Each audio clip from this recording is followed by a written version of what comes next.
So every time I unbox a new tent and I do the review, people always make the comment, I wanted to see you put it away, because they don't believe that it can fit back in the storage bag that it comes in. I've shown this a couple times in other videos, and pretty much the same process applies to every single inflatable tent. But nonetheless, no matter how many of these videos I make for specific tents, somebody says, well, I wanted to see you put away this tent. So today, we are going to be deflating and packing and getting back in that storage bag the Coody 17.2 Familia Pro. This is an enormous 12 by 16 inflatable tent from RBM Outdoors, and when you first get it, it comes packed nice and tight in a bundle in its own storage bag. And it never fails. Somebody always says you'll never get that tent back in that bag. Well, today we're going to get this tent back in that bag. And I'm going to show you every step of the way exactly how to do that. If you've watched my other videos on packing these inflatable tents, this is going to be a little bit repetitive because, like I said, it's the same process for every inflatable tent. The first thing I'm going to tell you to do is leave your stakes in. You want these stakes in so it will help to hold that rectangular shape of the floor of the tent when you're folding it. Now, the next thing I'm going to tell you is that you want to go in your tent and get everything out. And this means everything. Tables, chairs, mattresses, clothes, blankets, other accessories, anything you might have inside this tent. You want to get it all out. And when doing this, you want to pay special attention to the corners, to the edges, to the little bags. Make sure you have all your stakes, anything sharp, nothing hanging on the rope. Get your lanterns out, keys, cell phones. Here's a rope in this bag. That's pretty soft, but we're going to take it out anyway. Here's a lighter in this one. You want to get it all out of there, guys. You don't want anything in here that could potentially damage the tent when you're folding it. Get it all out. Now, the next thing you want to do is make sure that anything that is loose is closed up. We got our flaps closed on the outside, on both sides. The back is closed up. We're going to leave the front unzipped, and I'll tell you why in just a minute, but let's go ahead inside. This flap is closed. That flap is closed. We can go ahead and leave this one unzipped as well. These flaps back here are closed. We're going to go ahead and close our skylight flaps here, because anything you leave bunched up just makes it that much more difficult to fold the tent. So all of that is closed up now. We're good to go. We've got everything out of our little pouches. There's nothing in the corners, nothing sharp left in here. We do want to also close these canvas flaps on the front. You see how that's rolled up real thick there? That just makes it more difficult to fold. So there, we've got those closed. Now, I will say this.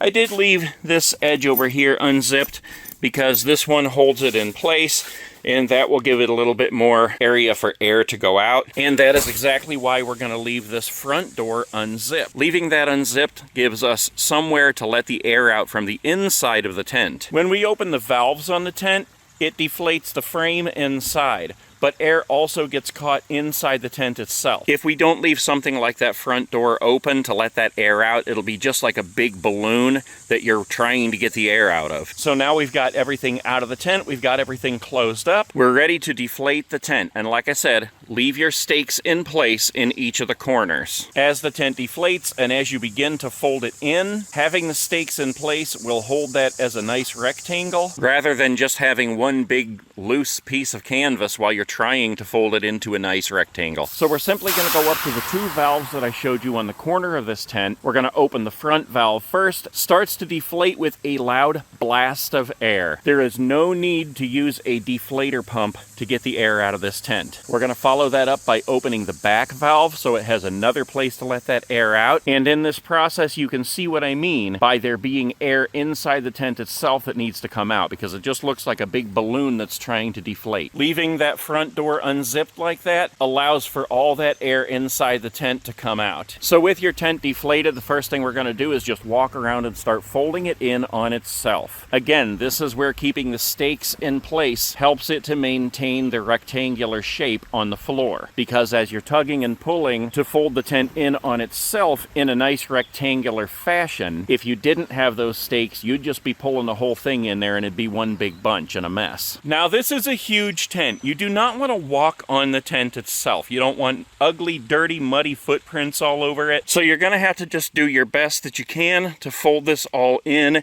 a nice orderly fashion. Make sure you walk around and grab any ropes that are just loose and hanging out, throw those up onto the canvas of the tent. We're going to fold those right in. You basically just don't want to see anything outside of the actual perimeter of this rectangle. So that's about the best we can get that right there. I know there's a big bunch of mess on top there. We're going to work that out as we go, but it's at this point that you can come on out here and start taking out your stakes. Check all your D-rings. Make sure you get every stake that you have holding this tent down. Because if you lose one and you get it mixed up in this tent here, it can pop your tent, it can cut a hole in it, and we don't want that. We used 4 stakes, we're walking away with 4 stakes. Put them somewhere out of the way where you will know where they are. And this is actually the perfect time to put them away in your accessory bag. So there's one more thing we may need at this point in the process. I always recommend you put a tarp the same size as the bottom of your tent under your tent for this reason exactly. I did not follow my own rule of doing that this time, so it's going to be dirty under that tent when we fold it up. You're going to need a towel if that happens, because the bottom of this tent has now just been sitting on the bare ground, which means that as we fold it up, the bottom's going to be dirty and muddy. But we will cross that bridge in just a minute here. First, I want to remind you that we have an open valve on 2 corners of this tent. So as we fold this tent, we're going to be working towards those valves to push out all the air from the tubes. We're going to start by folding this tent from the back to the front. This is going to bunch some stuff up in the middle. It's okay. It'll all work out in the end. Just get those 2 front corners matched up with the 2 back corners, and you'll be good to go. So there you go, we folded it from back to front, matched up those 2 corners, and this is exactly what I'm talking about, how this tent sitting on this wet, dirty ground has left a lot of mud and dirt on the bottom of this tent. That has to be cleaned off. You do not want to put your tent away with that stuff in it. Use a tarp.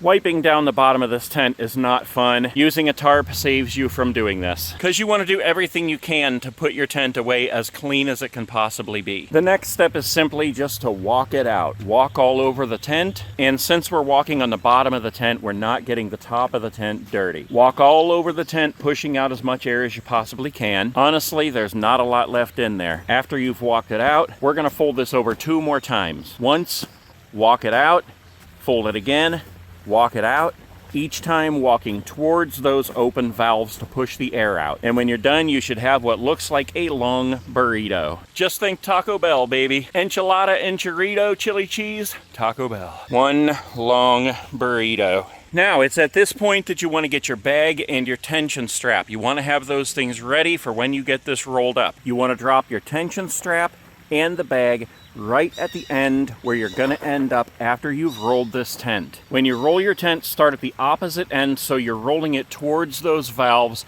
again, pushing the air out. Start as tight as you possibly can, roll it as tight as you possibly can. With each roll, push more air out. And there's only a tiny bit in there, but there is enough in there that you need to push it out. Push on it, lay on it, sit on it, whatever you have to do. When you get to the end, hold it in place, grab that tension strap, put it under your bundle, and work it into place. Pull it around and snap it, then pull it as tight as you possibly can. You want that bundle to be as tight as it possibly can, because if it's just a big loose bundle, it's going to be very difficult to get in the bag and very difficult to move. When you've got that done, pick up your bag, open it up, and put it down over top of the tent. Don't try to pick up the bundle to put it in the bag. Put the bag over top. Once you've got it in there, you can roll it over then and access the top so that you can tuck it all in, pull the drawstring tight, close the buckles on the top,